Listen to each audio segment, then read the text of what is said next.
চাচি কি করেন? এই গাছ তোলা কি ঠিক? গাছ তুলতেছি বলে তোলা লাগবে তো, আপনাদের ভিডিও করে।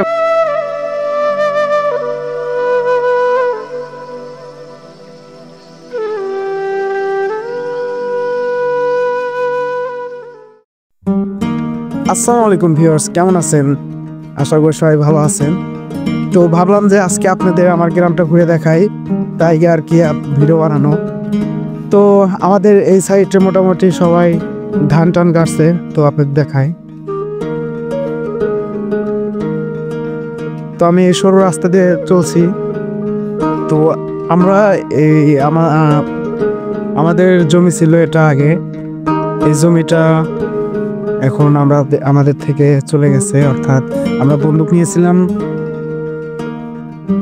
তো আমি এই রাস্তা ধরে যাচ্ছি এবং আপনাদের দেখাবো। এটা হচ্ছে আপনার ধান গাড়ার আগ মুহূর্তে আমাদের ভুঁইটা তৈরি করতে হয় কাদা মেখে, অর্থাৎ আমাদের একটা মেশিন আছে, ওই মেশিনের মাধ্যমে এরকমভাবে কাদাটা তৈরি করতে হয়। তারপর সার দিলে ভালো হয়, না দিলেও চলে। তারপর হচ্ছে আপনার এই যে ধানগুলো গাড়া লাগে, গাড়ার পর ধান বড় হলে ওইটার থেকে মনে করেন যে আমরা চাল পাই। ওই যে সামনে একটা লোক ধান গাড়ছে, তার কাছে আমরা যাব। তো আমি এই রাস্তা ধরে যাচ্ছি তার কাছে। তো এখান থেকে যাওয়া যাবে কি না, কেদো মাটি অর্থাৎ কাদা। তো আমি যাওয়ার চেষ্টা করছি। তো আমি এই চাচার কাছে চলে আসলাম, সে ধান গাড়ছে। তাতে শুনবো যে ধান গাড়ার কোনো কৌশল আছে কিনা। চাচা, ধান গাড়ার কোনো কৌশল আছে? আজকে 3 গজ গাড়া লাগে। 3 গজ গাড়া লাগে। এটা আপনার কয় মাস পরে হচ্ছে আপনার হচ্ছে এই ঘাসগুলো তুলে দিতে হয়? গাছ দিলে 1 সপ্তাহ পর আইতে দিলে ভালো হবে। আচ্ছা, এরপর কি আপনার হচ্ছে এই ধান গাছ গাড়ার পর কি কোনো সার দিতে হয় নাকি? সার দেওয়া নেই, কি সার দিলে ভালো হয়? ডেয়াকও দেওয়া যায়, সারও দেওয়া যায়। ও, দেখি কিছুক্ষণ বসে থেকে আপনার ধান গাড়াটা আমরা দেখি কি সুন্দর করে। আসলে আপনার ধান গাড়াটা অনেক সুন্দর হইতেছে।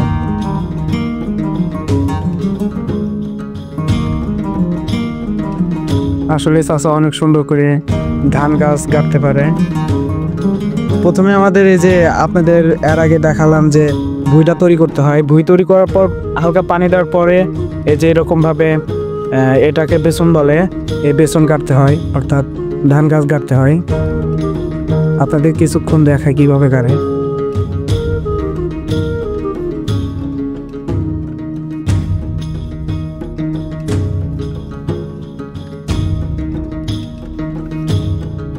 তো চলুন আপনাদের আরো সামনে নিয়ে যাই, কি দেখাতে পারি।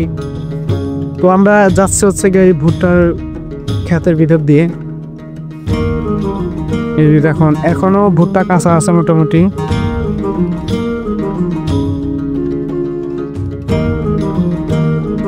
তো এটা হচ্ছে বিদেশি ঘাস বলে এটাকে, আমরা যা গরুকে কেটে খাওয়ানো লাগে।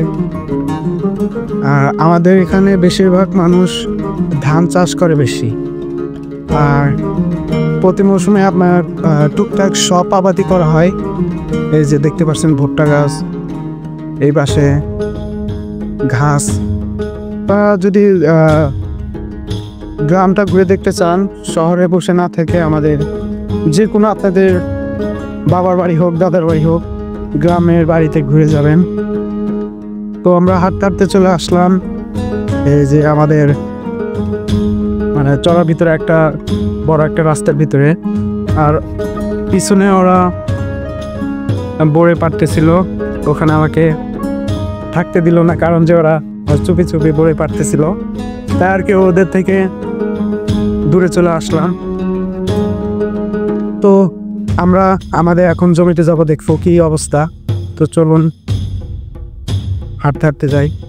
আর কিছুদিন পরে হচ্ছে গরম আসবে, গরম আসলে হয় কি আপনার হচ্ছে আমার বাড়ি, অর্থাৎ আমাদের পাড়ার ভিতর যতগুলো ছেলে মানুষ থাকে সব এই চড়ার ভিতরে চলে আসে, কারণ চড়ার ভিতরে অনেক ঠান্ডা থাকে, তাই আর কি।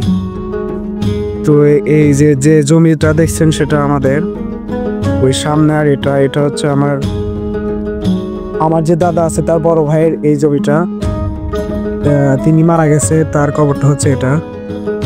আর আমাদের জমিটা ওই পাশে, যেটা আপনারা আরেকটু সবুজ দেখতে পাচ্ছেন।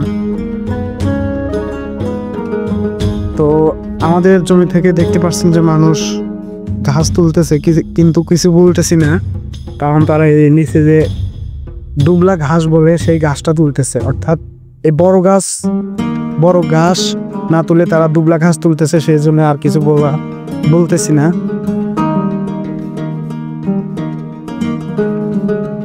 এই যে তাদেরকে ফুটেজ করে রাখলাম, আমাকে দেখে তারা চলে যাচ্ছে। কারণ চাচি কি করেন, এই গাছ তোলা কি ঠিক? গাছ তুলতেছি বলে তোলা লাগবে তো, আপনাদের ভিডিও করে বললাম। এই ভিডিও করে কি জমি মালিক দেখাম, অর্থাৎ আমার দাদিক দেখাম। আমার দাদা তো মারা গেছে, এখন পরিবারের ভিতরে মেন সদস্য হলো আমার দাদাই, বড় দাদাই। আপনাদের নামে কে হবে কিছু বললাম না, কিন্তু আজানে আসেন না, মানে হালকা কিছু কথা বলে যাইতে দিলাম।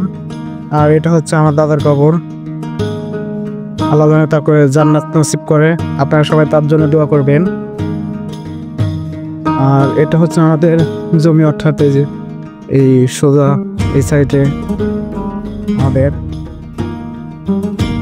আমাদের আর একটা জমি আছে ওই সাইডে, ঘাসের জমি। আঙ্গুর এত ঘাসের জমি কারণ হচ্ছে আমাদের গরু বেশি। আমার চাচার আছে মোট 5টা, আর আমাদের ছিল 4টা।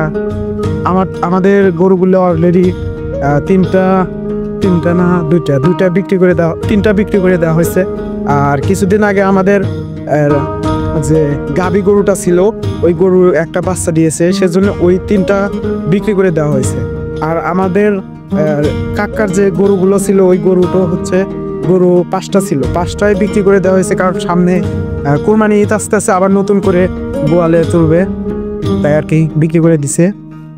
মোটামুটি ভালোই লাভ হয়েছে।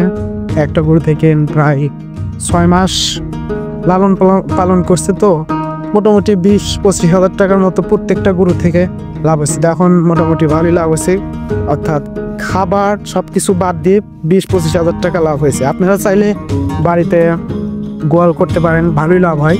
আর আপনারা পাশাপাশি একটা গাভী রাখার চেষ্টা করবেন, কারণ গাভীর যে অর্থাৎ দুধ দোয়ানো হয়, ওই দুধ থেকে আপনার মোটামুটি আপনাদের ওই 3-4টা যে গরুগুলো পারবেন, খাবার অলরেডি বের হয়ে যায়। তো এগুলো আমি বেশি অভিজ্ঞতা নাই, আবার যেটুকু অভিজ্ঞতা সেটুকু আপনাদের জানালাম।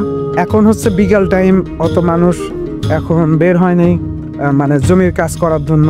এই টুকটাক কতজন বের হয়েছে কাজ করার জন্য, যাদের হচ্ছে ভুঁই তৈরি করা আছে, এই বেসনগুলো গাড়ছে, তারাই শুধু বের হয়েছে, অন্যথায় কেউ বের হয় নাই। কার একটা লোক বেসন গাড়ছে।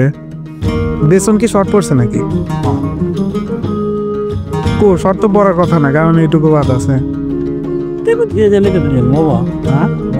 কি ইলা বেসন তো কষ্ট, কারণ শিকড় গেছে নড়ে ওবের পারে। সার দিল মনে হয়, সার তো দেয় নেবো, তাই না?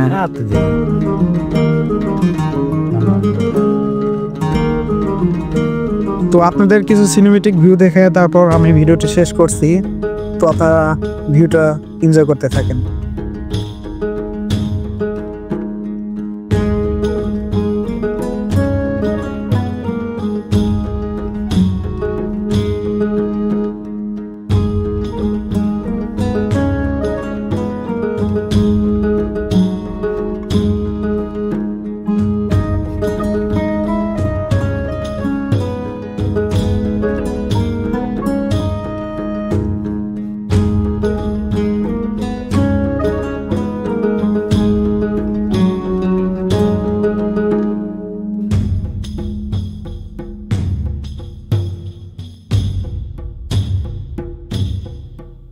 ভিডিও যদি ভালো লেগে থাকে অবশ্যই লাইক এবং একটা সাবস্ক্রাইব করে দিয়ে যাবেন।